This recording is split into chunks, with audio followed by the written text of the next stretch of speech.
হাঁটতে হাঁটতে অনেক দূরে এসে পড়ছি। ঠিক আছে, এখন তো আমি যেইখানে যাব ওইখানে পৌঁছাইতে পারি নাই।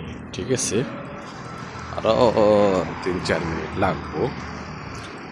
তো রাস্তায় হাঁটতেছি, এই যে একটা কসমেটিকের দোকান, এই যে দেখেন, এটা বাজি মাল আর কি, আমাদের দেশে মুদি মাল সাবান আর কি।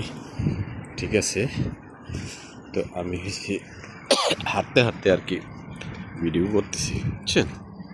এই যে দেখেন চারদিকে রাস্তা, ওইদিকে একটা রাস্তা গেছে, তো সামনে ওই যাবো, ওই জায়গায় যাবো। ঠিক আছে, ভাবলাম একটু ভিডিও করি আপনাদেরকে দেখানোর জন্য। ঠিক আছে, এই দেখেন গাছের অবস্থা, এই যে এটা একটা আপেল গাছ। ঠিক আছে, আপেল ওই শুকায় গেছে গা, বুঝছেন। তো ঠিক আছে, ভালো থাকেন আপনারা, পরবর্তী ভিডিওতে দেখা হইব। ওকে, বাই।